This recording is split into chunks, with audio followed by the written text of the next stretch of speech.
بسم الله والحمد لله وأشهد أن لا إله إلا الله وحده لا شريك له وأشهد أن محمدا عبده ورسوله أما بعد. Tangiye dushimira Allah subhanahu wa ta'ala, dusaba Allah kuyataka intumwa y'Imana Muhammadin sallallahu alayhi wa sallam. Bavandimwe, nkuko twatangiye tubivuga, tugeze itariki 9 z'ukwezi kwa Dhul-Qa'da. Dhul-Qa'da akaba ari ukwezi kwa 11 kwa Kiislamu, umwaka w'igihumbi kimwe magana ane mirongo ine na karindwi.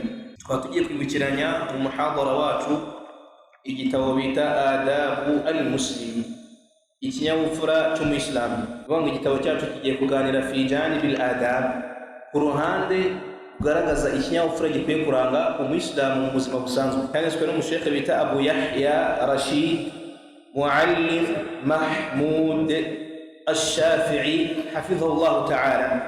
Bavandimwe, qala al-muallif hafidhahullah, umwanditsi w'igitabo yatangiye avuga ngo bismillahir rahmanir rahim. Yatangije izina rya Allah subhanahu wa ta'ala ar-Rahman ar-Rahim. Izina ar-Rahman ni ismun min asma'illahi. Ar-Rahman ni izina mu mazina ya Allah subhanahu wa ta'ala, risobanuye ariko ziri ku biremwa byose, abahakanyi, abemeramana, hakazamo n'inyamaswa. None ar-Rahim zikaza ari impuhwe za Allah subhanahu wa ta'ala khasa bil mu'minina, by'umwihariko ku bemeramana kumushimeruka. Yaqulu al-muallif hafidhahullah, umwanditsi w'igitabo yahise atangira avuga ngo adabul muslim, ikinyabupfura cy'umuyisilamu cyangwa se ikinyabupfura gikwiye kuranga umuyisilamu. Aratubwira ngo wa hadha 'ardun li ba'd al-adabi, izi ni incamake za kimwe mu kinyabupfura. Iyo bavuze ijambo 'ardun ay ikhtisar cyangwa se khilafu turi, ijambo 'ardun ni ikinyuranyo cy'uburebure. None uvuga ngo kano gatabo kari imbere yacu tugiye kukareba hehe mu ncamake. Niyo mpamvu umwanditsi w'igitabo yatangiye atubwira ngo izi ngizi ni incamake za kimwe mu kinyabupfura, allati cyo hathana alayha al-Mustafa sallallahu alayhi wasallam, intumwa y'Imana yadushishikarije kurangwa nacyo sallallahu alayhi wasallam, mimma yakmulu biha al-iman. Iki kinyabupfura kikaba cyuzuza ukwemera kumwemeramana, mimma yakmulu biha al-iman. Icyo kinyabupfura umuntu uranzwe nacyo cyuzuza ukwemera kwe. Watatahadhabu biha an-nufusu, ndetse n'imitima igasukuka kubera icyo kinyabupfura. Watatahadhabu biha an-nufusu, ndetse n'imitima igasukuka kubera kurangwa n'icyo kinyabupfura. Watatajammalu biha al-abdan, ndetse n'imibiri ikarimba kubera kurangwa n'icyo kinyabupfura. Wa yasluhu biha halul fardi wal mujtama', ndetse n'umuntu ku giti cye agatungana, ndetse na societe rusange ya Kiislamu ikagira gute, igatungana binyuze kuri kino kinyabupfura. Bavandimwe, tugiye gutangira kureba icyo kinyabupfura gikwiye kuranga umuyisilamu. Qala al-muallif hafidhahullah, umwanditsi w'igitabo aratubwira ngo fayustahabbu lil muslimi, ngo birakunditse ku muyisilamu, birakunditse ku muyisilamu, idha stayqadha min nawmihi, kwigihe abyutse avuye mu bitotsi, ay yadhkura Allah, ko agomba gusingiza akibuka Allah subhanahu wa ta'ala. Yani birakunditse ku muyisilamu kwigihe abyutse agomba gusingiza Allah subhanahu wa ta'ala, yani agakora adhkar tuvuga igihe umuntu agize gute abyutse. Qailan, avuga ati, qailan avuga ati, alhamdulillahi alladhi, ishimwe n'ikuzo rya Allah subhanahu wa ta'ala we. Alhamdulillahi alladhi, ishimwe n'ikuzo rya Allah subhanahu wa ta'ala we. Ahyana, we udushubije ubuzima. Ahyana, we udushubije ubuzima. Ba'dama amatana, nyuma yuko twari twarangije kugira gute, twari turi mu rupfu. Yani al-mautatu as-sughra, urupfu rutoya. Yani ishimwe n'ikuzo rya Allah subhanahu wa ta'ala, udusubije ubuzima nyuma yuko twari twagize gute, twapfuye. Wa ilayhi an-nushuru, kandi iwe niwo tuzagaruka. Wa ilayhi an-nushuru, kandi kwa Allah subhanahu wa ta'ala niwo tuzagaruka. Bavandimwe, qala al-ulama, abamenyi baravuze ngo urupfu rurimo ibice bibiri. Urupfu rurimo ibice bingahe? Bibiri. igice cya mbere ni al-mautatu as-sughra, ni urupfu rutoya. Igice cya mbere ni al-mautatu as-sughra, ni urupfu rutoya, arirwo an-nawm, arirwo bitotsi. Bavandimwe, ibi ngibi nanone tubikomora muri Qur'an, suratu az-zumar aya 42, suratu az-zumar aya 42. Allah aratubwira ngo Allahu yatawaffa al-anfusa hina mautiha, ngo Allah subhanahu wa ta'ala niyo wisubiza roho igihe cyazo iyo cyageze. Allahu yatawaffa al-anfusa hina mautiha, ngo Allah subhanahu wa ta'ala niwe uha roho z'abantu kugira gute gupfa, yani abantu bagatabaruka hina mautiha, igihe cyo gupfa iyo cyageze gute cyageze. Wallati lam tamut fi manamiha, na za roho zitapfuye mu gihe cy'ibitotsi. Fayumsiku allati qada alayha al-mauta, Allah subhanahu wa ta'ala agafata za roho yandikiye gupfa igihe cy'iki cy'ibitotsi. Fayumsiku allati qada alayha al-mauta, wa Allah subhanahu wa ta'ala agafata za roho yandikiye ko zizapfa mu gihe cyo kuryama. Ni handi tubyuka tukavuga ngo inna lillahi wa inna ilayhi raji'un, uko umuntu yabyutse yani bwacyarangije kujya gute gutabaruka. Allah aratubwira ngo wayursilu al-ukhra ila ajalin musamma, nono za zindi Allah subhanahu wa ta'ala yahaye gukomeza kubaho akongera akazohereza mu mubiri y'abantu, za roho Allah subhanahu wa ta'ala yagennye ko zikomeza kubaho. Iyo umuntu abyutse nibwo yisanga yongeye kugira ubuzima, Allah afata roho akongera akayisubiza hehe mu mubiri w'umuntu kuzagera igihe runaka Allah yagennye. Yani bimana tugiye kuryama Allah subhanahu wa ta'ala yisubiza roho, abashaka kabatwara. Ni handi tubyuka umuntu agize gute yapfuye, abo Allah subhanahu wa ta'ala yagennye ko bakomeza kubaho, ni kwa kundi tubyuka tugasanga buri muntu aracyagira gute, aracyari guhumeka. Bavandimwe, ibi ngibi nanone tubikomora muri hadithi ya Abu Qatada radiyallahu anhu, Abu Qatada al-Ansari, muri hadithi ya Abu Qatada al-Ansari radiyallahu anhu, aratubwira ngo igihe kimwe bari kumwe n'Imana Muhammadin sallallahu alayhi wa sallam ku rugendo, bigeze mu ijoro, intumwa y'Imana bayisaba ko bashobora kuryama. Amubwira ati ya Rasulullah, turabona bwije, wareka tukaryama? Intumwa y'Imana amubwira ati hoya, ndatinya ko salatul fajiri ishobora kubacika. Birarangira amubwira ati ya Rasulullah, nimuryame ngenda aza kubarindira umutekano, nzi no kubabyutsa salatu al-fajiri. Abu Qatada aratubwira ngo fastayqadha an-nabiy sallallahu alayhi wa sallam, intumwa y'Imana ibyuka wa qad tala'a janibu ash-shams, ibyuka izuba ryarangije kugira gute kurasa, yani ibyuka salatu al-fajr yagize gute yarangiye yamucitse. Faqal, intumwa y'Imana aravuga ngo ya Bilal, yewe Bilal, aina ma qulta, ay aina qawluka innaka satuqidhuna 'inda as-salati, ese mvuga watubwiye yuko uza kutubyutsa kuri salatul fajr byagenze gute, kwera icyo tatubyukije? Qal, Bilal aramubwira ati ya Rasulullah, ma laqitu alayya nawmatun مثلها قط أي لم أنم مثل هذه النومة في هذا الوقت قبل ذلك. أمجأت يا رسول الله, ibitotsi naraye ndyamye sinigeze mbiryama na rimwe mu buzima bwanjye. Niba mu salatu al-fajr yagize gute, nanjye byanciyeho sinabasha kubabyutsa. Qal, intumwa y'Imana iravuga iti inna Allah qabada arwahakum hina sha, ngo Allah subhanahu wa ta'ala niwe watwaye roho zanyu, afata roho zanyu igihe yashakiye. Kwa kuno umuntu aba yicaye agashiduka tayari yarangije gusinzira. Aratubwira ati waraddaha alaykum hina sha'a, ay waraddaha 'inda al-yaqadha, na Allah subhanahu wa ta'ala niwe wasubiza roho zanyu igihe yashakiye. Bimana iyo tugiye kuryama Allah yisubiza iki? Roho. Iyo tubyutse Allah kongera akagira gute, akazidusubiza.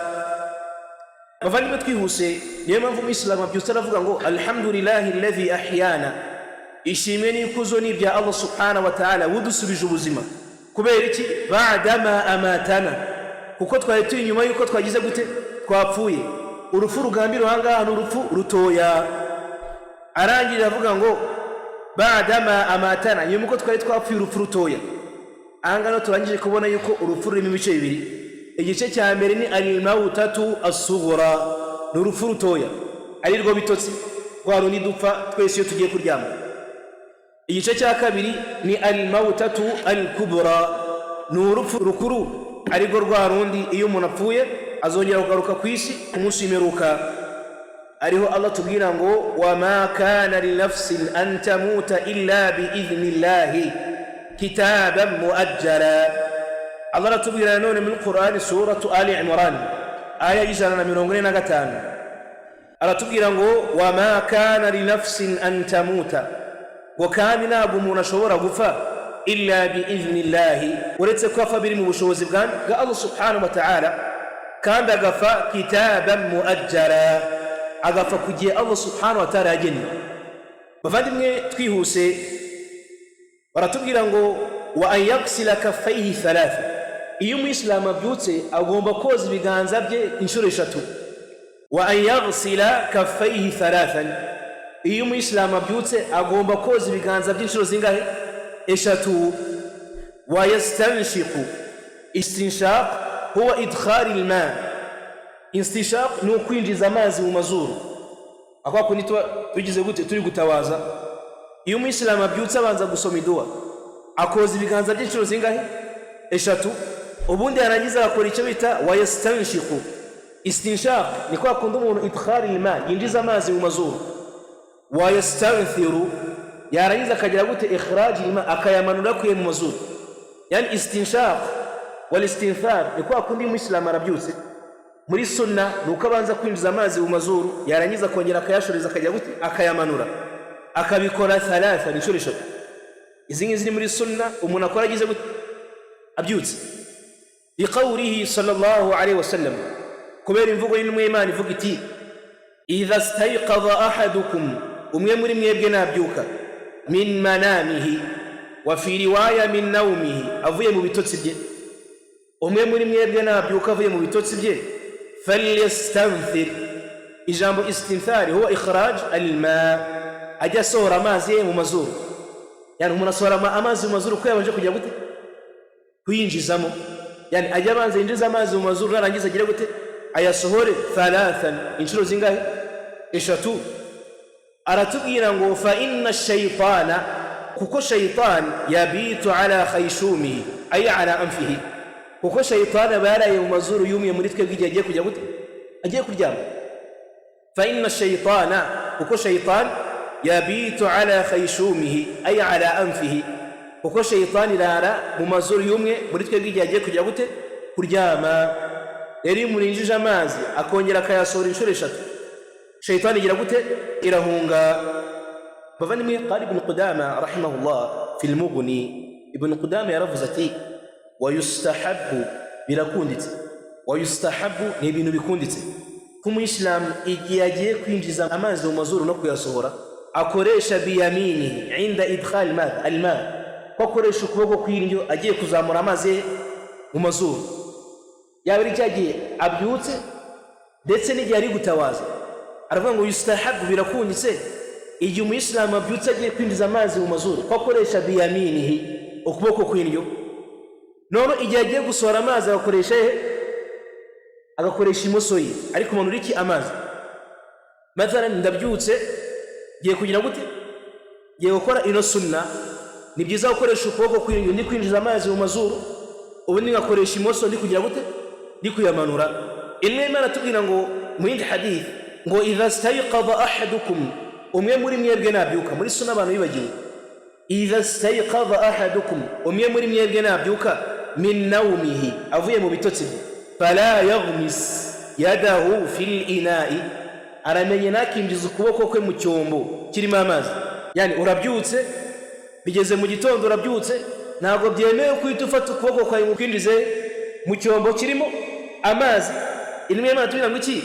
hatta yaghsilaha 3, kugeza abanze koza intoki ze kangahe? 3. Yani umwe muri mwebwe nabyuka aramenye nakinjiza intoki ze mu cyombo kirimo amazi nk'ibesani. bavandimwe ahangaha harimo adilla min hadith ko byemeye ko umuntu ashobora gutawaza akora hehe? mu cyombo. ariko Imana avuze ngo iki? ajya abanze yoza intoki ze kangahe? 3.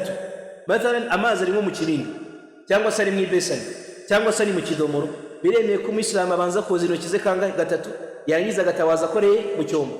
Intumwa y'Imana tubwiye tumwe muri mwebwe nabyuka aramenye nakinjize intoki ze mu cyombo cy'amazi kugeza abanje kuzoza kangahe? Gatatu. Fa innahu, kuko la yadri aina batat yaduhu, kuko abataza ahantu ukuboko kwe kwaraye, kuko abataza ahantu ukuboko kwe kwagize gute?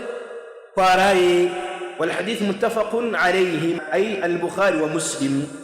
Hadith yakira na Bukhari na Muslim. Wavanye iyi hadith ifite hari qissa yigize kubaho, القصة يجز كباه ورتبقنا قال أبو عبد الله محمد ابن إسماعيل التيمي في شرحه لصحيح مسلم. قال أبو عبد الله وبت أبو عبد الله محمد نين إسماعيل التيمي رحمه الله يلفظ أريد سؤال شرح صحيح مسلم.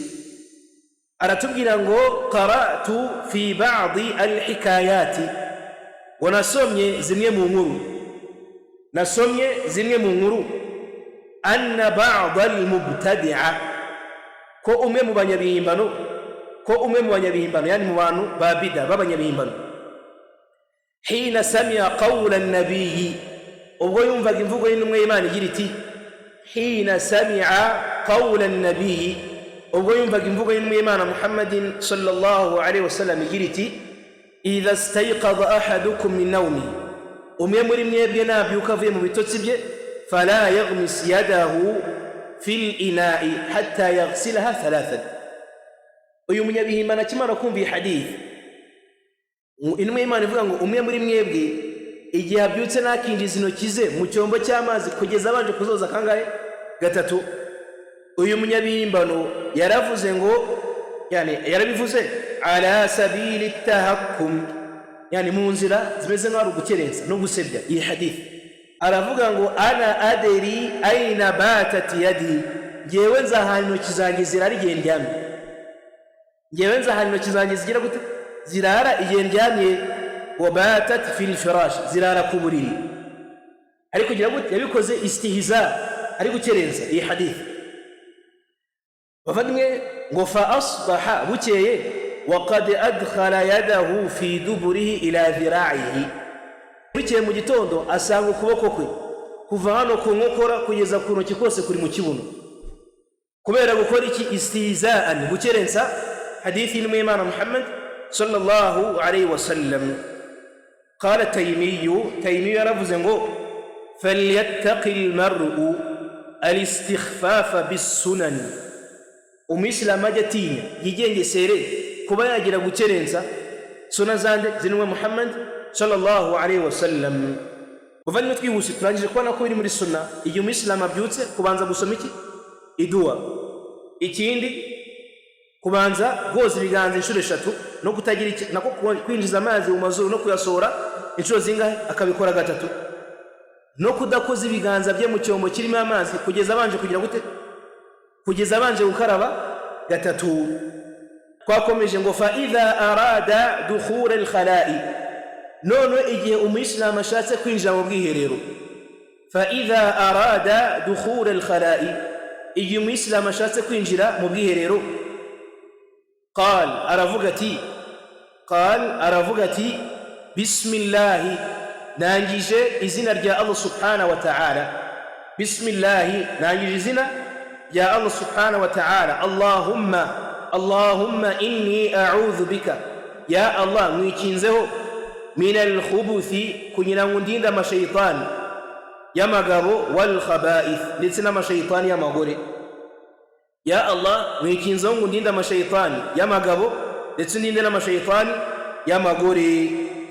Yama filmu y'Imana mu hadith yaratubwiye ngo saturu bayna a'yunil jinn wa awrati bani adama, umuntu ushaka ko Allah subhanahu wa ta'ala yamukinga amajini namubona ubwambure bwe igihe agiye kwihagarika mu bwiherero, aratubwira ngo idha dakhala ahaduhumul khala, umwe mu bantu bagiye kwinjira mu bwiherero nashaka kwinjira muri wese, aratubwira ngo an yaqula bismillah, ajya abanza avuge bismillah. Iyo umuntu avuze bismillah agiye mu bwiherero amajini nagagira gute? Amubona. mwanditsi w'igitabo yatumye ati ay min ash-sharri wa min al-anfusi ash-shirira. iyo umuntu agiye kwihera mu bwiherero ngo bari gusaba ngo Allah murinde ikibi ndetse amurinde an-nafs ash-shirira ndetse na nafsi zibiremwa bibi, yani nafsi mbi. ari gusaba Allah subhanahu wa ta'ala murinde nafsi mbi cyangwa se nafsi zibiremwa bibi. wala yastaqbilu al-qiblata bigha'itin, iki ni ikindi gice. nta nubwo byemewe kwerekera qibla igihe hari kwituma cyangwa se haja kubwa, wala bawli cyangwa se ari kwihagarika gutoya, wala yastadbiruha kandi aramenye nagatera qibla umugongo yaba ari kwihagarika gutoya cyangwa se gukuru, ibyo twita haja ndogo cyangwa se haja kubwa. biqawlihi sallallahu alayhi wasallam, kubera imvugo y'intumwa y'Imana ivuga iti la tastaqbiru alqiblata, muramenye rimukerekere qibla bigha'itin, muri kwihagarika gukuru gukomeye, wala bawli cyangwa se muri kugira gute kwihagarika gutoya, wala tastadbiruha kandi muramenye rimugatere qibla umugongo, yani ntabwo byemewe kwihagarika kwerekeye qibla cyangwa se uyiteye iki umugongo. aratubwira ngo walakin sharriqu, ahubwo mujye mwerekera iburasirazuba, au gharribu cyangwa se mwerekera iburengerazuba igihe muri kwihagarika. bavandimwe, qala al-ulama, amenye baravuze imvugo ni ndende ariko ndavuga igice muri yo. aravuga ngo annahyu huna nahiyan, ukubuzwa muri hadithi ni ukubuzwa kuri mu bice bibiri. ukubuzwa muri hadithi kuri mu bice bibiri, yani kubuzwa kwihagarika umuntu ateye qibla umugongo cyangwa se yerekeye iki qibla. baratubwira ati walaysa nahyan wahida, ntabwo kubuzwa kuri mangaha ari kumwe. ngo igice cya mbere ngo ni nahyu tahrim, ni ukubuzwa kwa haramu, ukoze ibyo ngibyo agira gutabona icyaha.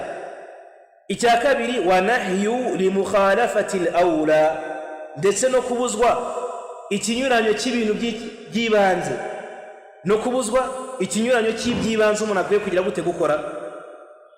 aratubwira ati fa amma nahyu tahrim, naho kubuzwa kw'ikizira muri iyi hadith, wa fayaqulu haythu kana fi fada'i, ukubuzwa twabujijwe muri iyi hadith kwerekera qibla, kwitera umugongo cyangwa se kwerekera, ngo ni igihe umuntu ari kwihagarika haythu kana fi fada'i, ahantu harangaye, ahantu hagize gute harangaye ku karubanda.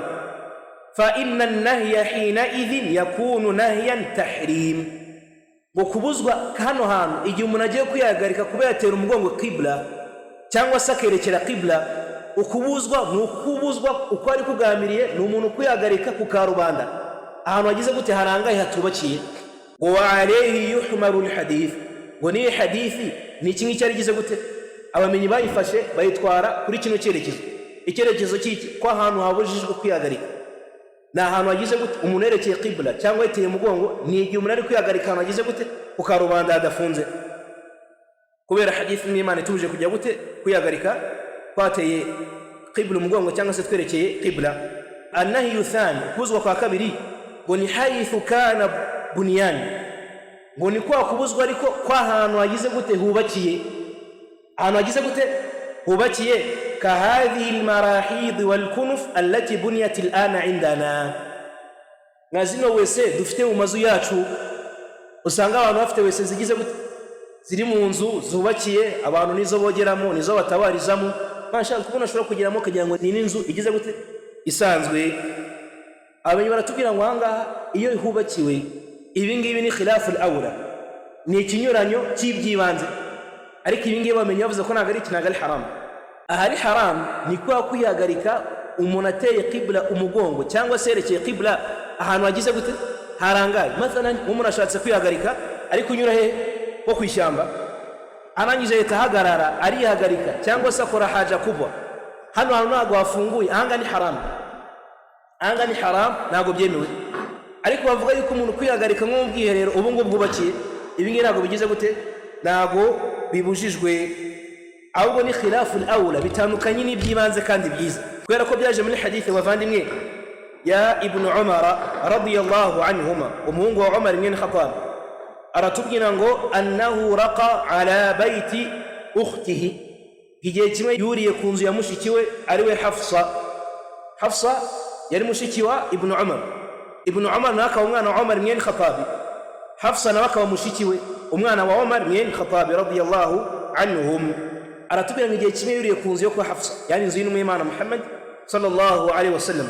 Fawajada an-nabiyya, asanga Umwimana mustaqbila al-Maqdis, yerekeye Maqdis, yani ari kwerekera Maqdis. Maqdis ni hehe? Palestine. Bere cyari icyerekezo cy'abayisilamu igihe bari kujya gute bari gusari.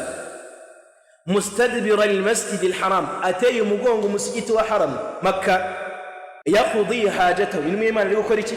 Haja, yani Imana yarateye umugongo iki? Qibla. Qala al-ulama, amenye baravuze ngo wan nabiyyu la yaf'alu muharraman wala makruhan, kandi Umwimana agikora ikintu kiri haram cyangwa se kiri makruh kidashimishije batan abadan. Bavuze yuko Umwimana nagukora ikintu kiri haram cyangwa se kidashimishije. Wa inma yaf'alu manduban, ahubwo Umwimana yakoraga ikintu kiri manduba, kiri sunna, au mubahan cyangwa se kiza umuntu ashobora kugira gute wese afite amahitamo yo gukora.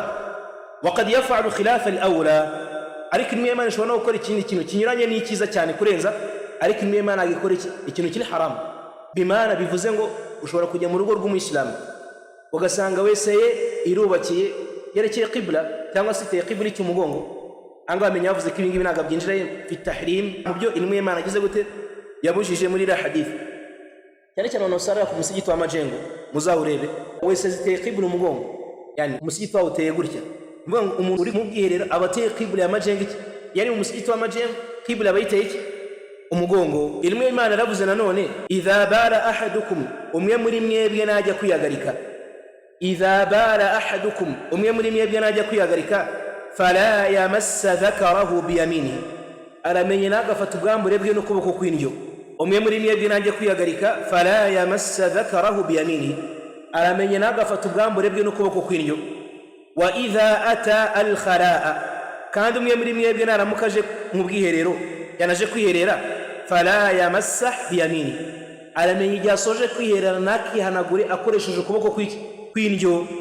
Ntabwo byemewe ko umuyisilamu igihe ari kwihagarika akoresha ukuboko kw'indyo, afata ubwambure bwe n'ukuboko kw'indyo.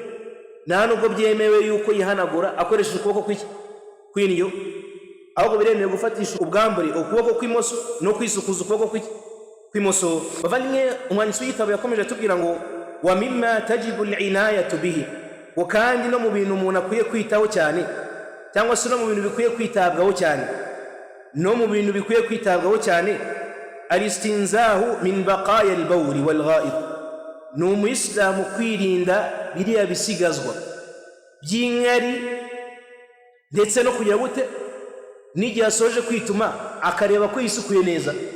Yani umuyisilamu yihagarike neza atuje kugeza inkari zigize gute zirangiye, ndetse n'igihe ari kwituma yitume neza kugeza asoje kugira gute kwihagarika.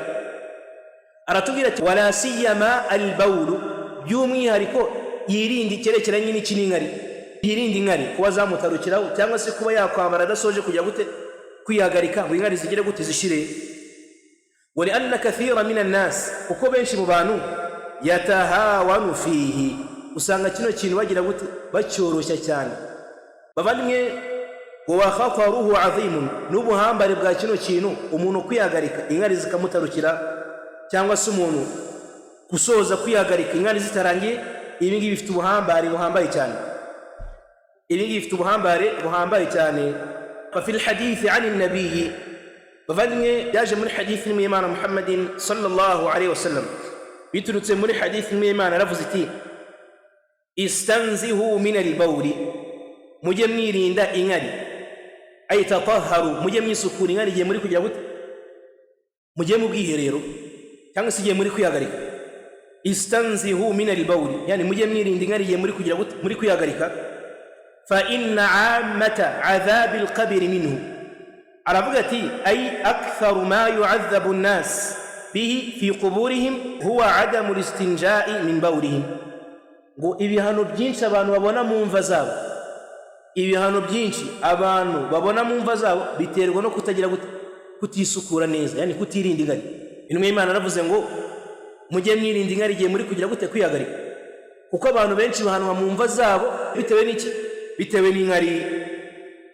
وفي الحديث الآخر نمين حديثي أن النبي صلى الله عليه وسلم مر على قبرين إجيت من يمانا يوزكم فبجل منفزه ذو مجوى مدينة فقال إن يمان الجل وصاب بايو ممكن بيجي من الحديث يا ابن عباس إلى فقانغو إنهما لا يعذبان زينون فأبجل مريكو نانغا أبانو بزلمو بريقوانوا زينون فمريكو نانغا أبجلي أبانو بزلمو بريقوانوا aratubwira ati wama yu'adhabani fi kabirin, kandi ikintu kiri gutuma bahanwa ntago ari ikintu gikomeye cyane, ay fi nazarikum, mu ndoro yanyu, ariko ko Allah kirahambaye.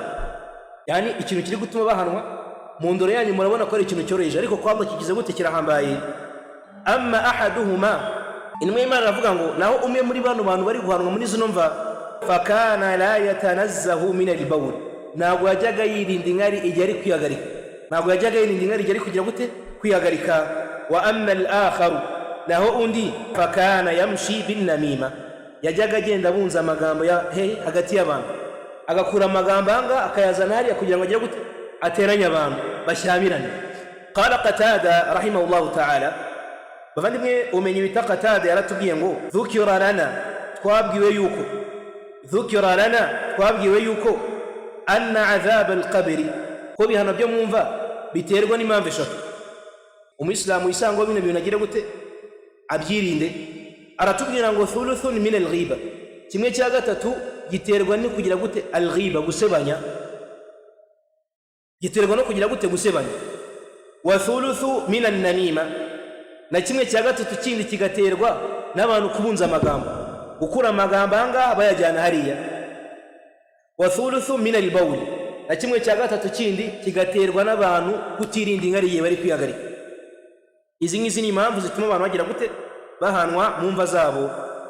Bavandimwe no mu kindi kinyabupfura gikwiye kuranga umuyisilamu, wa idha istajmara, istijmar ni umuntu kwisukura ariko akisukuza akoresheje ikintu kitari amazi nk'ibinonko, amabuye. Wa idha istajmara, igihe umuyisilamu ari kwisukuza ikindi kitari amazi, fala yastajmir bi aqal min 3 ahjar, aramenye nakisukuze amabuye ari munsi ya 3, aramenye nakisukuze amabuye ari munsi yangahe ya 3.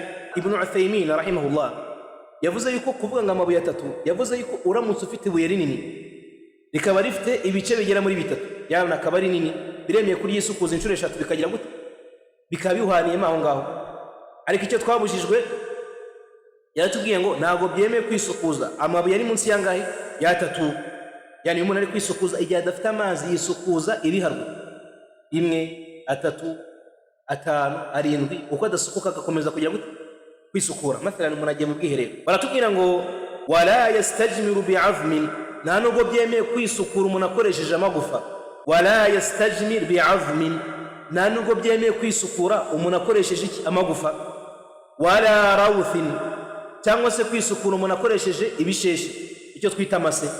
Kwisukura umuntu akoresheje ibisheshe cyangwa se amase y'itungo, ariko amase ubundi n'ay'inka.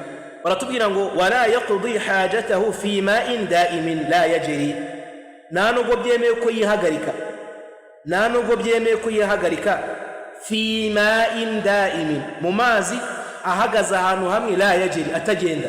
Nta nubwo byemeye ku Muislamu ko yihagarika mu mazi ahagaze ahantu hamwe, la yajri, atagenda.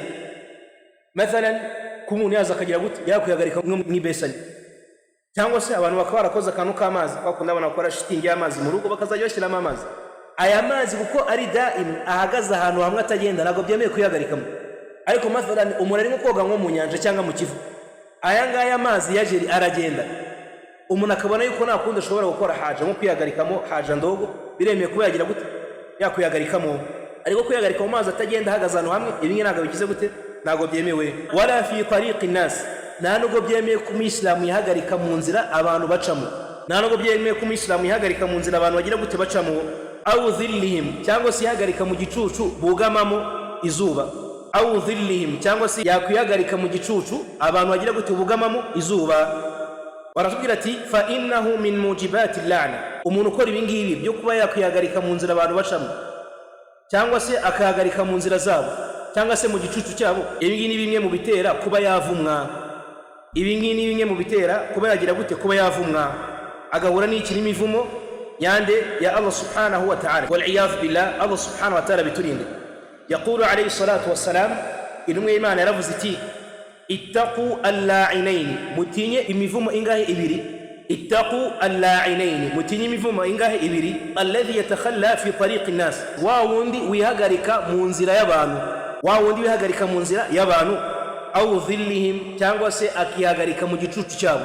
Mathalan ahantu hari igiti abantu bakibagamaho, wenda imvura yaguye cyangwa se igihe hari izuba ryinshi, umuyisilamu cyangwa se undi muntu udafite ikinyabupfura nawe cya Islam araje yihagarika mu gicucu cy'iki abantu bugamo. Ibi ngibi ni haram, la yajuz, ntabwo byemewe. Rawahu Muslim, hadith yakiriwe na Muslim. Wa idha kharaja qala, bavandimwe none igihe umuntu avuye mu bwiherero aravuga ati wa idha kharaja qala, iyo umuntu avuye mu bwiherero aravuga ati ghufranak. Ijambo ghufranak ay atlubu al-maghfirata min Allah, umuntu aba ari gusaba imbabazi kwa Allah subhanahu wa ta'ala. Ghufranak, ya Allah ngize gute musabye imbabazi. Bavandimwe dushobora kwibaza kubera iki igihe umuntu aturutse mu bwiherero, avuye mu bwiherero asaba Allah subhanahu wa ta'ala imbabazi. Limadha? kubera iki? Yani bavuze umuntu asomye gusaba agiye kujya muri wese, none avuze ghufranak asohotse mu bwiherero. Qala Sheikh Abdul Razzaq hafidhahu Allah ta'ala, aravuga imvugo inshallah ya Sheikh Abdul Razzaq, aravuga ngo al-ulama'u rahimahumullah talammasu hikaman, aratubwira ngo abamenyi bashakishije ubugenge buri mu gusaba imbabazi igihe umuntu aturutse mu bwiherero. Abamenyi bashakishije impamvu yo gusaba imbabazi igihe umuntu aturutse mu bwiherero, basanga ngaha biri n'iki amurani ibintu bibiri. Al-amru al-awwal, icyambere gituma umuntu asaba imbabazi igihe avuye mu bwiherero, wa anna al-abda, ngo nuko umugaragu indama yaqulu, igihe avuze ati ghufranak, ya Allah musabye imbabazi aturutse mu bwiherero. Igihe umuyisilamu avuze ngo ghufranak, ya Allah musabye imbabazi aturutse mu bwiherero, ngo yu'linu ajzahu, aba ari kugaragaza no gutangaza yuko ari umunyantege nkeya, nta kintu ashoboye. Aba ari kugaragaza no gutangaza ko ari umunyantege nkeya, ntacyo ashoboye. Anil qiyami bi shukri llahi ta'ala ala 'idhami ni'amihi alayhi, no kugaragaza yuko gushimira Allah subhanahu wa ta'ala ku nema Allah yamuhaye atarageza ku rwego rwo kuba yashimira izo nema. Yani iyo umuntu avuye mu bwiherero akavuga ghufranaka, ya Allah musabye imbabazi, aba ari kugaragaza no gutangaza yuko we nta ngufu afite zo kuba yashimira inema za Allah yamuhundagajeho zose. Wali annahu subhanahu wa ta'ala at'amahu at'am, kuko Allah subhanahu wa ta'ala niwe uba wamuhaye icyo kurya. Bani mihanga nashaka ko tubyumva neza. Wasaqahu sharab, akamuha n'icyo kunywa, yaba ari ibyo kurya turya n'ibyo kunywa tunywa. Allah subhanahu wa ta'ala ugira gute nubiduha. Wa a'anahu ala tahdhim ta'amihi, wa Allah subhanahu wa ta'ala ni nawe utera inkunga umugaragu yo gusabira biryo igihe bigeze mu nda. Allah subhanahu wa ta'ala ni utera inkunga umugaragu igihe uri ibiryo bikagera mu nda. Allah ni ugutera inkunga zo kugira gute kuba ibiryo igifu kigira gute kibisya. Aratubwira ngo wastifadatil badan minhu, n'umubiri kugira inyungu ukura kuri bya biryo wagize gute wariye. Hari abantu benshi barya ibiryo kugira ngo bagire ingaruka nziza, bikabatera ingaruka mbi, bakabajyana kwa muganga. Rero igihe urangije kurya cyangwa se igihe uvuye mu bwiherero ugasaba Allah subhanahu wa ta'ala imbabazi, uba uri kugaragaza yuko ibiryo urya ni Allah wabiguhaye, n'umubiri kugira inyungu ni Allah wagize gute wabigufashijemo. Thumma ba'da istifada al-badan, none nyuma yuko umubiri ugize inyungu zo kuri biriya biryo wariye, na Allah subhanahu wa ta'ala agaha umubiri wawe kuba wagirirwa akamaro na bino biryo wariye. Wa a'anahu, ndetse akanagushoboza fa akhraja hadhihi al-fadalat wal awsaf, Allah subhanahu wa ta'ala akagutera inkunga yo gusohora uyu mwanda uba uri mu mubiri. Yani yuri ibiryo Allah akagutera inkunga igifu kikabisa bikaza gusohoka mu mubiri, Allah no gutera inkunga. Baratubwira ngo uriya mwanda ukabasha gusohoka, allati fi batnihi, wa mwanda uri mu nda y'umuntu. Law baqiyat ayyama lamata wa ahlakatuhu law lam takhruj, Allah ramutse ateye biriya biryo turya bikaguma mu mubiri w'umuntu nibisohoke, umuntu yapfa. Nimba abaganga bagize gute barabizi. Allah ramutse aguhaye ibiryo wariye nibigusohokemo bikakumaramo iminsi, no gupfa wagira gute wapfa. Fa'anahu Allah azza wa jalla ala khurujiha, rero Allah subhanahu wa ta'ala agutera inkunga biriya biryo wariye ko bibasha kugira gute gusohoka. Ba'da intifa'i badan biha, mu gihe umubiri urangije kuba wagira gute birangije kugira umubiri iki akamaro, wastifadatihi minha, ndetse birangije no kugira akamaro iki umubiri wawe. Bavandimwe, wa hadhihi ni'am wallahi tahtaju ila shukri azim. Ino nemeye ko umuntu ajya kubwiherera akihagarika umwanda ugasohoka, ikeneye gushimirwa kuri Allah subhanahu wa ta'ala cyane. Kuko bavandimwe, uriya mwanda uramutse ugumye mu mubiri w'umuntu, wallahi umuntu lamata yapfa. Ni bangahe mu bantu mwumva ngo yarwaye kutajya kwihagarika bakamujyana kwa muganga? Niyo mpamvu igihe ubona uryama batabanje kugutera inshinge, ukabyuka batabanje kukwegura, ukagenda batabanje kugutwara, ushimira Allah subhanahu wa ta'ala. Niyo mpamvu qari Ibn Qayyim yaravuze ngo man dhanna, umuntu uzakeka yuko ingabire za Allah zigarukiye mu kurya no mu kunywa, uyu ngo azaba ari injiji ikomeye cyane. Hari abantu bazi ko gusa ingabire za Allah zigarukiye mu kurya, nanyweye, ntambaye, nariye, khalas birarangiye. Ariko umuntu natekereze, urabyutse usanzwe uri guhumeka, uragenda mu nzira mashallah ushaka kugenda urahagenda, mu gihe hari abandi bashaka kugera aho bajya bitabashobokera. Al-amru thani, bavandimwe, impamvu ya kabiri ituma dushimira Allah cyangwa se dusaba Allah imbabazi igihe tuvuye mu bwiherero, anna man dakhala al-khala, nuko umuntu winjiye mu bwiherero, yushra'u lahu alla yadhkura Allah ta'ala hala dukhuli al-khala'i, nuko igihe umuntu yinjiye mu bwiherero ntabwo byemeye kuri we kuba yasingiza Allah. Iyo umuntu yinjiye mu bwiherero ntabwo byemeye ko yagira gute yasingiza Allah mu bwiherero. Bavandimwe, ibi ngibi nabyo biragaragaza yuko ntabwo byemeye ko umuyisilamu hacaho akanya atari gusingiza Allah. Niyo mpamvu mu magambo Ibn Uthaymin yakundaga kuvuga cyane, hari igihe kizaza kuri umwe muri twebwe azifuza ko fi sahifati, mu bitabo byaza hari ijambo subhanallah, subhana, yani ubutagatifu n'ubwa Allah. Kubera iki? Kano kanya tubona ko ari byoroshye, ariko iyo umuntu agiye gupfa cyangwa ku munsi umwe azaryifuza ribure, azaryifuza aribure. Rero mu bintu bituma tusaba Allah imbabazi no kwigira umuntu ari mu bwiherero, ntabwo biba byemeye ko yasingiza Allah, ntabwo biba byemeye ko yasingiza Allah subhanahu wa ta'ala. فيمتنع عن ذكر الله تبارك وتعالى لأن هذا موضع ليس لائق بذكر الله. kuko hano hantu mu bwiherero ntabwo ari ahantu hemeye ko umuntu yasingiza Allah subhanahu wa ta'ala. فإذا خرج العبد من الخلاء, rero igihe umuyisilamu avuye mu bwiherero, istaghfara Allah, yicuza agasaba Allah subhanahu wa ta'ala imbabazi, linqita'ihi an dhikri Allah fi hadha alwaqt, kuba haciye akanya atari gusingiza Allah subhanahu wa ta'ala. Ibi ngibi Sheikh Abdurrazzaq yabivuze ari gukora ta'liqi ala adab al-mufrad ya Bukhari. Yose bavandimwe, aratubwira ngo wa amma hadithu, nawo hadithi ivuga iti alhamdulillahi alladhi adhhaba anni al-adha wa afani. Iyi hadithi ni muri hadithi zivuga yuko n'ubusaba umuntu asoma igihe avuye mu bwiherero, avuga ngo ishimwe n'ikuzo n'ibya Allah subhanahu wa ta'ala, we wankuyeho ibibi, wankuyeho iki al-adha, kiriya cyari kimbangamiye, yani kiriya ijya gusohewe cy'umwanda ujyana he mu bwiherero, yarangiza akagira gute akakigukiza. Baratubwira ngo fa huwa hadithun isnaduhu da'ifun, iyi hadith uruhererekane rwayo yani rufite intege nkeya, rufite ikibazo. Fala taquluhu, uramenye nukavuga iyi hadith cyangwa se buno busabe igihe uvuye mu bwiherero. Qala ba'd ulama, bamwe mu bamenyi bavuze yuko iyi hadith koko ni da'ifu wa ma'anahu sahih, ariko sono bwayo nibwo muri abo ngabo harimo Ibn Baz rahimahullahu ta'ala. Umuntu ashobora kuyivuga ariko akayivuga atavuga ko ari hadith yandi y'intumwa Muhammad sallallahu alaihi wasallam, kuko aya magambo ari amagambo meza. Bavandimwe baratubwira ati mu kindi kinyabupfura gikwiye kuranga umuyisilamu, wa idha labisa ni'alahu, none igihe umuyisilamu agiye kwambara inkweto, igihe umuyisilamu agiye kwambara inkweto, bada'a bil yumna, ahera ku kuguru kw'indyo, wa idha khala'aha bada'a bil yusra, niyo zikuyemo ahera ku kuguru kw'imoso, wala yalbasu fardatan wahidatan, nano byemeye ko umuyisilamu yambara urukweto rumwe, wa yamshiya fiha, unarangiza agenda yambaye urukweto rumwe. Ibi ngibi biri muri sunna abantu bagize gute binengagije. Qala Muhammad ibn Sirin rahimahullah, Muhammad mwene Sirin yaravuze ngo kanu ay as-sahaba, babasangira ngendo binwe Imana, yakarahunahu, bajyaga babyanga ko umuntu yagenda yambaye urukweto rumwe, bakavuga ati oya wala khutwatun, no ko umuntu yatera intambwe yambaye urukweto rumwe, babonye ko bigize gute bitemewe. Mathalan, mukanya tugiye gusohoka mu musigiti, ari umuntu asiga inkweto hanze agasanga bite n'ukuntu abantu bagiye basohoka bazitandukanye, rumwe rwagiye hariya urundi rwagiye hariya, umuyisilamu akarwambara akaza ari kugenda yambaye urukweto rumwe aje gufata urundi hariya. Ibi ngibi bamenya bavuze ko bitemewe, wala khutwatun, nubwo byaba intambwe imwe.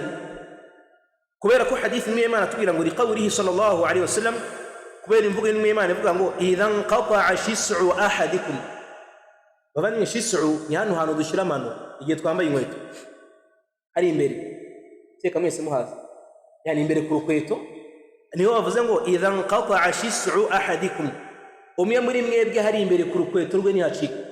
Ariko hadith abamenye yavuze ko yaje ama urukweto rwacika muri rusange, yani urukweto rw'umwe muri mwebwe ni rucika, fala yamshi fi na'rin wahidin, aramenye nakagenda yambaye urukweto rumwe, aramenye nakagenda yambaye urukweto rumwe nubwo buri mu rugo rwawe, hatta yuslihu shis'ahu, kugeza ubanje gutunganya hari imbere umuntu ashyira amano, cyangwa se utunganyije urukweto rwacitse.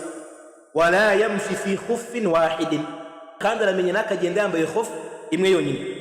Khuf ni bintu bimeze nk'amasogisi ariko bikozwe mu ruhu, ndakeka mubizi. Khuf bimeze nk'amasogisi ariko byo bikozwe mu ruhu. Ntabwo byemeye ko umuyisilamu yakwambara khuf imwe nubwo yaba ari mu rugo ngo agende yambaye khuf. Yani uzabisanga bamwe mu bantu mu rugo, yani yambaye isogisi rimwe ari kwitemberera, ibingi nimwe Imana agize gute yarabibujije. Bavandimwe, n'indi hadith imwe Imana avuze ngo la yamshi ahadukum fi na'rin wahidatin, umwe muri mwebwe nakagenda yambaye urukweto rumwe, ahubwo rumwe nirucika ajya zikuramo zose, cyangwa se agira gute azambare zose. Yani banza urukuremo urutunganye, urugende kwa korodeni arudode, cyangwa se uzikuremo ugende n'iki n'ibirenge. N'igiso n'ishaza nayo tuzayiga, ntabwo iri mu gitabo ariko tuzayiga.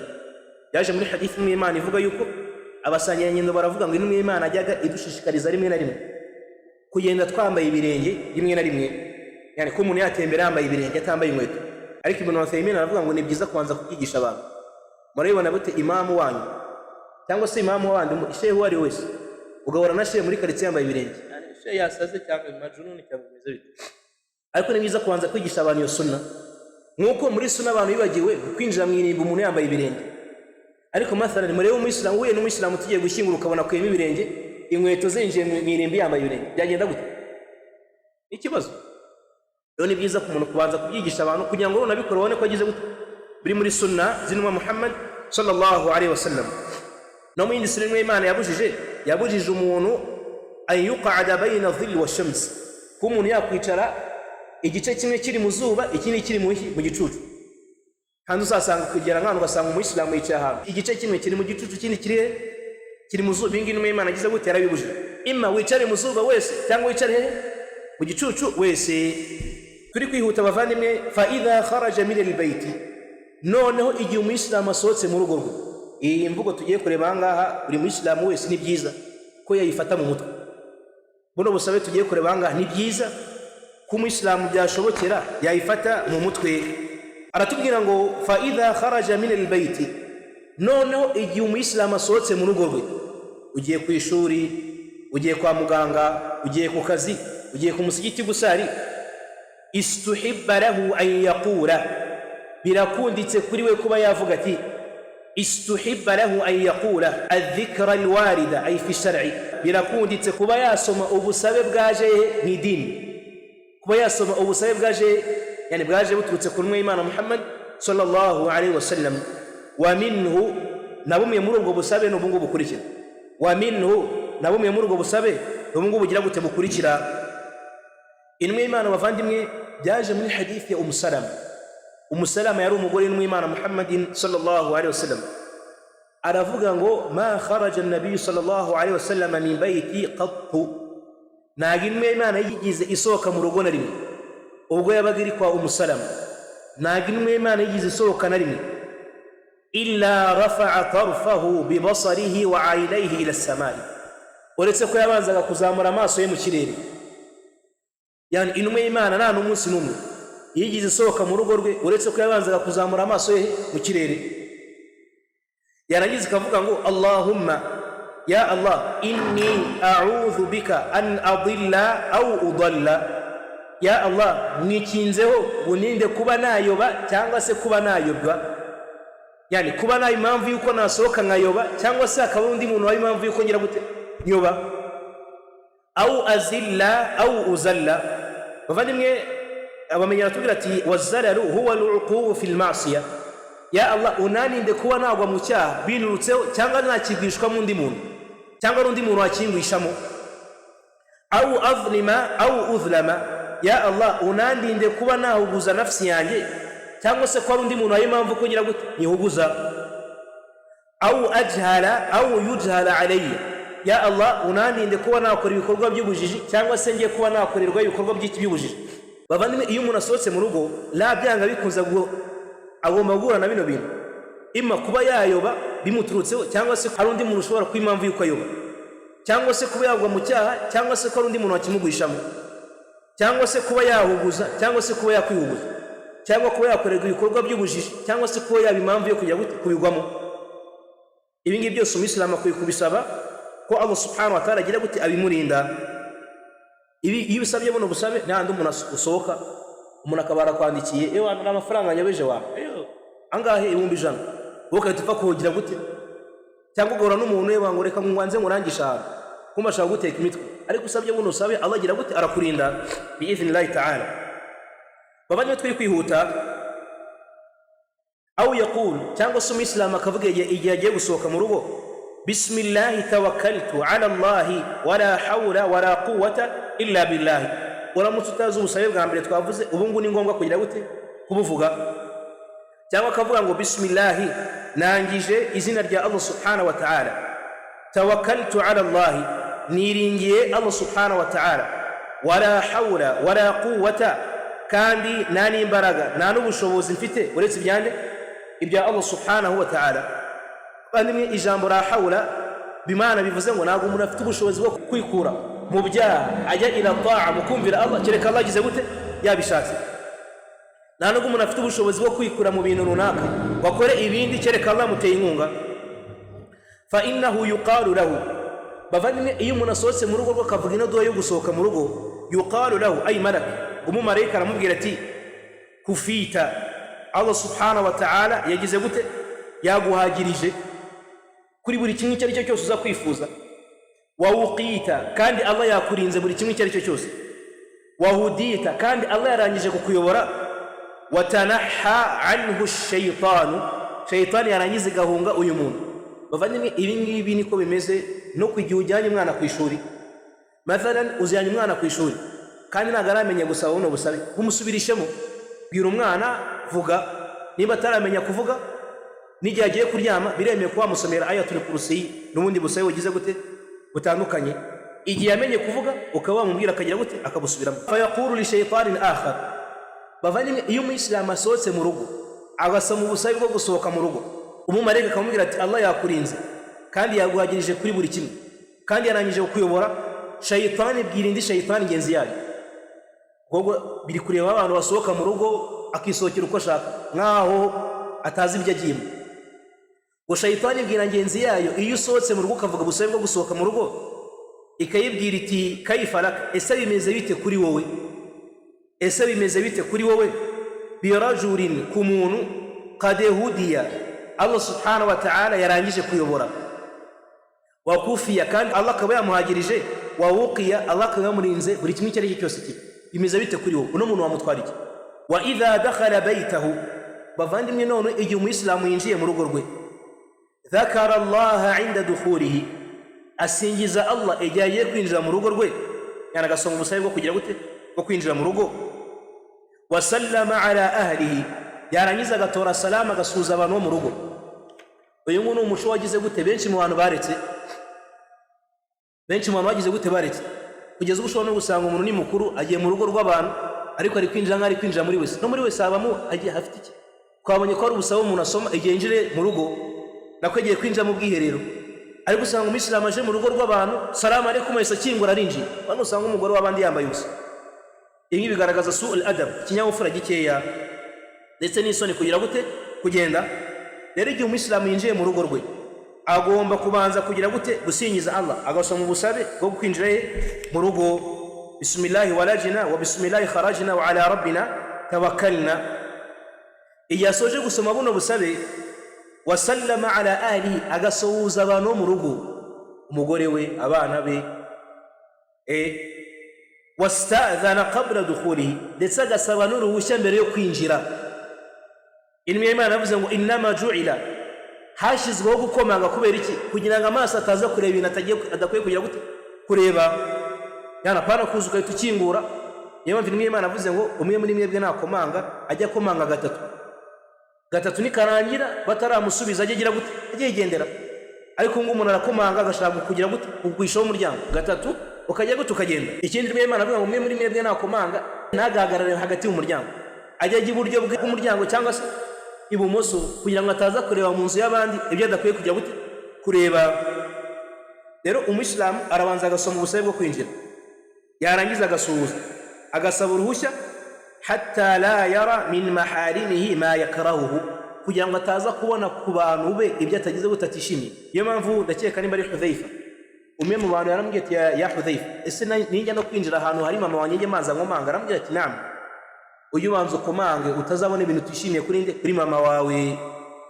Rero mu kinyabupfura ni ugukomanga ibyo ugiye kujya gute kwinjira no gusaba uruhushya, apana kwinjira ngo wari kwinjira mu isoko. No mu isoko ari gusaba abantu agira gute basaba.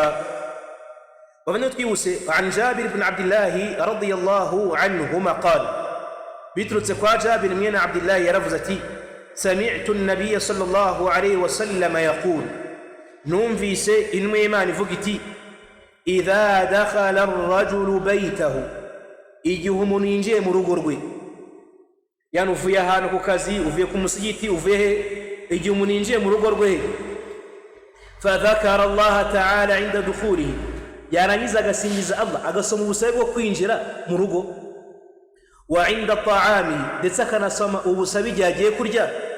Yani usabye ubusabe bwo kwinjira mu rugo, unasaba ubusabe igihe ugiye kurya.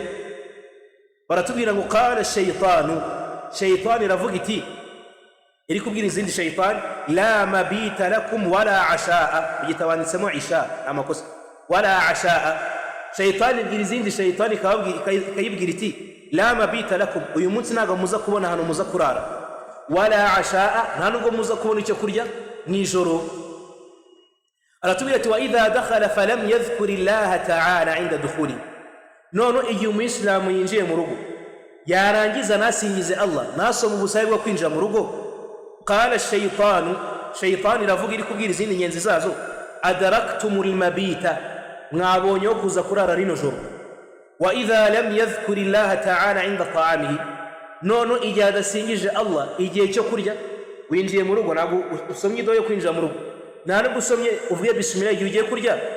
Qala shaytan iravuga ngo adraktumul mabita wal ashaa, mubonyeho kuza kurara nicyo kuza kugira gute kurarira. Aho dushobora kugwa n'isahani 10 ukarya ariko ntuhaga, kubera iki? Ntabwo ushaka igihe usoma iki ubusabe. Naam, baratubwira ngo wa an Anas radiyallahu anhu qala, bavandimwe biturutse nanone kwa Anas umusangira ngendo y'intumwa y'Imana, aravuga ati qala li rasulullah, intumwa y'Imana yarambwiye iti ya bunayya, kinyabupfura kireba abana no ku babyeyi, apana kwigisha abana gusa ishuri mukibagirwa kubigisha idini y'intumwa y'Imana, idini yazanywe n'intumwa y'Imana Muhammadin sallallahu alayhi wasallam. Igihe kimwe intumwa y'Imana yabwiye Anas, uyu Anas yari umukozi w'intumwa y'Imana, aravuga ngo nakora intumwa y'Imana hafi imyaka 10 ariko sinigize intumwa y'Imana ibwira ngo ya Anas, ku kintu utakoze kubera icyo utagikoze, no ku kintu wakoze kubera icyo wagikoze. Yana agaciro intumwa y'Imana haga abakozi bo mu rugo. Igihe kimwe yabwiye Anas aramubwira ati ya bunayya, mwana wanjye, idha dakhalta ala ahlika, igihe winjiye ku bantu biwawe, mathalan winjiye mu rugo, umwana avuye ku ishuri, aravuga ngo fasallim, ujye ubanza utore salamu, usuhuza abantu bo mu rugo. Bavandimwe ibi ngibi mukwiye kubyigisha abana, apana umwana kuza atangiye gusota abantu, la, banza umubwire hagarara utore salamu. Aravuga ngo yakun barakatan alayka, kuko gutora salamu winjiye mu rugo bizaba ari imigisha kuri wowe wa mwana we, wa ala ahli baytika, kandi ari n'umugisha ku bantu bo mu rugo rwawe. Apana kuza kwinjira gusa sinzi ibintu bidafite ipfu na ruguru, la, umwana agomba kwinjira mu rugo agasuhuza agatora iki salamu. Rawahu Tirmidhi, hadithi yake na Tirmidhi. Wa idha arada an yakula aw yashraba, nono igihe umuyisilamu ashatse kurya cyangwa se kunywa, samma Allah, arabanza akavuga ngo bismillahi, wa akala aw shariba bi yaminihi, yarangiza akarya cyangwa akanywa akoresheje ukuboko kw'imoso nabo kw'indyo, akoresheje ukuboko kw'indyo. Ariko qala ulama, bamwe mu bamenyi baravuze ngo umuntu ufite ikibazo cy'ukuboko kw'indyo, uko bavandimwe kurisha ukuboko kw'imoso ni haramu. Nagaro kuvuga ngo ni ibintu bitari byiza, hoya kurisha ukuboko kw'imoso ni haramu, nkuko byaje muri hadith ibira mugabo intumwa y'Imana abwiye ngo kul biyaminika, yewe wa mugabo irisha ukuboko kw'indyo. Uriya mugabo aravuga ati la astati, naga mbishobora. Abaswaba baravuga ngo nta cyatumye kuvuga ngo ntabwo yabishobora illa al-kibri, kereka kwibona. Intumwa y'Imana aravuga ati nta nubwo uzigira ubishobora. Abaswaba baravuga ngo uriya mugabo ntabwo yongeye kuzamura ukuboko kwahise kuba paralize. Rero bavandimwe, abamenyi bavuze yuko mathalan iyo umuntu yacitse ukuboko, Allah biturinde, cyangwa se ukuboko kwaravunitse cyangwa ukuboko kw'indyo kufite ikibazo, ahangaha biremeye kurisha imoso. Igihe ayo maboko yose afite ikibazo, abamenyi baravuze ngo akaba azi kurisha amaguru, igihe agiye kurisha ukuguru agomba guhera ku kuguru kw'indyo. Igihe nako gufite ikibazo agomba kurisha ukuguru kw'imoso. Baratubwira ngo wa idha faraga hamidallaha, igihe umuyisilamu asoje kurya ashimira Allah. Qala Umar ibn Abi Salama, biturutse kwa Umar mwene Abi Salama, uyu nguyu yarerewe mu rugo rw'Imana Muhammadin sallallahu alaihi wasallam, uko mama we ni Salama, kandi Salama yari umugore w'Intumwa Muhammadin sallallahu alaihi wasallam. Uyu nguyu ntabwo ari umwana w'Intumwa, ariko yarerewe mu rugo rw'Intumwa Muhammadin sallallahu alaihi wasallam. Uyu nguyu Umar ibn Abi Salama aratubwira ngo qala li Rasulullah, Intumwa y'Imana yarambwiye iti ya gulam, yewe wa mwana we. Yari umwana ukunda kurya, akora imbere y'abantu hiki. Intumwa y'Imana aramubwira ati yewe mwana, samillah, babandi iki kinyafuru ugiye guha umwana wawe akiri mutoya, banza uvuge bismillah igihe ugiye kurya, wa kul biyaminika, kandi urisha ukuboko kwawe kw'indyo. Bavandimwe, hari abandi bantu nimba ahantu biga cyangwa iki bashaka kugira ubusirimu bwinshi, ugasanga umuyisilamu ari kurya nk'umureti akatisha imoso, ahangaha hari n'ikanya ari kurisha, yani ugasanga ari kurisha ahangaha mashallah imoso ari kugira gute arisha n'ahangaha, yani ari kurisha amaboko abiri. Ibi ntabwo byemewe, ni na gutyo ntabwo byemewe. Ugasanga umuntu ari kunywa icyayi n'umugati, ugasanga ari kurya umugati n'imoso akanywesha ibi ngibi ntabwo byemewe. Imma unywa icyayi utereke, ufate umugati ugira gute urye n'indyo, ariko kuvuga ngo uri kurisha sinzi imoso ukongera ukaza ugafatisha indyo ukanywesha, ibi ngibi nagize la yajuzu, ntabwo byemewe. Uko uri kurisha imoso kandi n'Imana agize gute yarabibujije. Rero umuyisilamu igihe agiye kurya agomba kurya, Intumwa y'Imana aravuga ati ujye urisha ukuboko kw'indyo, kandi wa kul mimma yalika, unarya ibiryo biri imbere yawe. Wa an Aisha radhiyallahu anha qalat, biturutse kwa Aisha yaravuze ati qala Rasulullah sallallahu alaihi wasallam, Intumwa y'Imana yaravuze iti idha akala ahadukum, hadith muislama yumve, umwe muri mwebwe narya, idha akala ahadukum, umwe muri mwebwe narya, falyadhkur isma Allah ta'ala fi awwalihi, ajya avuga izina rya Allah bismillah ku ntangiriro agiye kurya. Yani ugiye kurya avuga iki bismillah, utangira kujya gute kurya. Fa in nasiya, nuba uri kurya ukibagirwa kuvuga bismillah kandi watangiye kurya, Intumwa y'Imana avuze ngo umwe muri mwebwe najya kurya ajya abanza avuge bismillah. Nibagirwa kuvuga bismillah ku ntangiriro, uri kurya kandi nibagiye kuvuga bismillah, baratubwira ngo falyaqul bismillah awwalihi wa akhirihi, igihe ubyibutse ujye uvuga ngo bismillah awwalihi wa akhirihi, ku izina rya Allah subhanahu wa ta'ala ku ntangiriro no ku iherezo. Bamenye baravuga ngo faman dhakarahu, uzabyibuka ba'da ta'ami, nyuma yo kurya, ese araza kugenza gute? Uyu ngo baravuga ati fala shay'a alayhi, uyu ngo nta kintu kimureba. Avuga n'aya magambo kuri wa wundi wabyibutse ari hehe akiri kurya, ariko ubyibutse yasoje kurya baravuga ngo fala shay'a alayhi, nta kintu kimureba. Warawahu Tirmidhi wa Abu Dawud wa maana kul mimma yalik. Intumwa y'Imana kuvuga ngo ujye urya ibiryo bikuri imbere, ay idha kana al-aklu sinfan wahidan, ni igihe ibiryo muri kurya, yani kino kintu ndashaka umuyisilamu acyumva. Intumwa y'Imana kuvuga uriya mwana ngo ujye urya ibiryo biri imbere yawe, baratubwira ngo ni idha kana al-aklu sinfan wahidan, ni igihe ibiryo muri kurya ari ubwoko bumwe. Mathalan mwese muri kurya umuceri, cyangwa se muri kurya igitoki, cyangwa se muri kurya imvange, cyangwa se mwese muri kurya inyama. Igihe muri kurya ubwoko bumwe bw'ibiryo, icyo gihe ntabwo byemewe kurya imbere ya mugenzi wawe, ugomba kurya iki imbere yawe. Amma idha ta'addadat al-asnaf, naho igihe ubwoko bw'ibiryo bitandukanye, mathalan kwa kundi musura abantu, hariya hari inyama, hariya hari ifi, hariya hari iki, hano hari umuceri, ifiriti iri hariya, igihe ubwoko bw'ibiryo bitandukanye, fala bas an yatanawala minha mashtaha, ntacyo bitwaye ku Muislamu kuba yarya ibyo agize gute ibyo ashaka. Kuba wajya imbere ya mugenzi wawe ugafata inyama ukayikurura imbere yawe, igihe imbere yawe nayihari, kuba wajya imbere yawe ugakurura ifi ukayishyira imbere yawe ukayirya, ibi ngibi biremewe. Nujya n'ahantu ugasanga bari kubikora, ntuzagire gute, uzavuga ko mwabuze ikinyabupfura. Ibi ngibi Intumwa y'Imana agize gute yarabitwemereye. wa idha lam yu'jibuka at'am fala ta'ibuhu, nigihe ugiye ahantu bakagwira ibiryo ukaba utabyishimiye ntabwo wabikunze, uramenye nukajya ubisebya, uramenye nukajya ugira gute ubisebya. Bavandimwe, nimba intumwa y'Imana itubuza gusebya ibiryo, mathalan ugiye nk'ahantu watetse nk'ibiryo, igihe ubona utabishaka falas byihorera, nta muntu ugutegetse kubirya. Bimeze bite ku muntu w'umugore w'itaraka ngo yasanze umugore atatetse umuntu? Imana bimeze bite? Intumwa y'Imana yatubujije kugira gute gusebya ibiryo. Bimeze bite ku muntu w'umugore w'itaraka ngo umugore ntabwo yagize gute ntabwo yatetse ibiryo yashyizemo umunyu mukeya cyangwa yashyizemo umunyu mwinshi? Ibi ngibi nabyo bigaragaza abantu kutiga ngo bamenye idini yabo.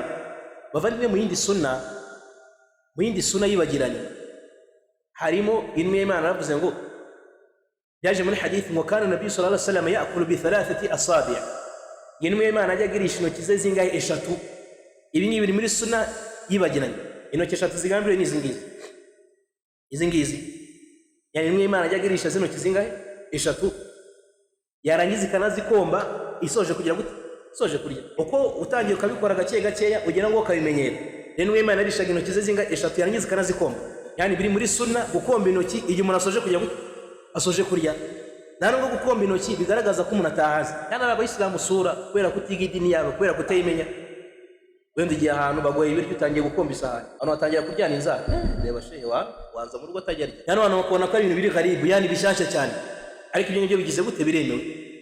None igitangaje mu yindi hadith, intumwa y'Imana yavuze ngo idha akala ahadukum, umwe muri mwebwe narya ajya komba intoki ze, naba adashaka kuzikomba azikombesha umugore we cyangwa umwana we cyangwa umukozi we. Urabona gute umuntu ashobora kano kanya biragoye ko ntabwo wajya gukombesha umugore wawe intoki mufitanye ikibazo, yazirya akazigira gute? Kazikuraho. Yani bimana, ariko bavandimwe, umukozi ugambiriwe ntabwo ari abangaba dufite mu rugo. Atagira umuntu utangira kujya gukombesha iki? Uriya mukozi wo mu rugo ugatangira amafaranga agatangira kukureba akavuga sasa la, ntabwo ari ibyo ngibyo bigambiriwe. Abakozi bavuga kuri kiriya gihe ni bariya bagira gute? Alijariya, bariya abajakazi babaga bafashwe ku rugamba. Ariko kuba wakombesha umwana wawe intoki biremewe, ko waza umugore wawe akazikomba biremewe, nk'uko nawe wabyemeye kuzikomba. Ibi ni byose biri muri sunna z'intumwa Muhammadin sallallahu alaihi wasallam. Ikindi, gufata itongi ryaguye hasi, yani uri kurya nk'ubugari cyangwa se umuceri uguye hasi, biri muri sunna kuwutoragura ukagira gute? Ukaburya. Nta nubwo bigaragaza ubusambo, nta nubwo bigaragaza iki? Ubusambo. Yani izi ngizi ni muri sunna abantu gize gute? Ziri mahajura, abantu bimutse. Rero biremewe ko igihe umuntu ari kurya, ni byiza igihe abantu bari kurya gusasa bakarira ahantu hasa neza, ku buryo ibiryo nibigwa hasi umuyisilamu abitora akajya gute? Akabirya. Kandi abantu nibagusura bakarya ibiryo byaguye hasi, ntugatangira kuvuga ngo ntabwo mwahaze tubongere. Bari gukora sunna z'intumwa Muhammadin sallallahu alaihi wasallam. Hadisi ya nyuma dusorezaho, an Abi Hurairah radiyallahu anhu qala, biturutse kwa Abi Hurairah yavuze ati, ma aaba rasulullahi sallallahu alaihi wasallam ta'aman qattu, ntabwo intumwa y'Imana yigeze ishyira inenge ku biryo na rimwe. Yani itangire kuvuga sasa bino biryo mwaduhaye noneho itangire kubivuga nabi, ntabwo byigeze bigaragara ku ntumwa y'Imana. Idha ishtahahu akalahu, ahubwo iyo bamuzaniraga ibiryo akumva arabyishimiye, arabishatse yarabiryaga.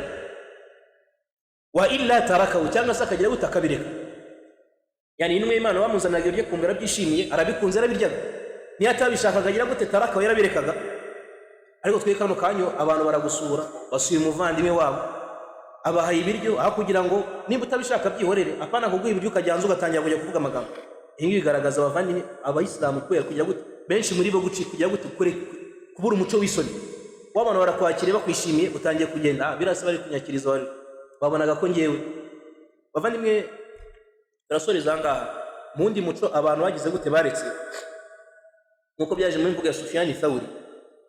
Yaravuze ngo umuvandimwe wawe nagusura, umuvandimwe wawe nagusura, uramenye nukamubwira ngo ese nkuzanira ibiryo urye? Oya, binaga ari umuco wa Kisilamu.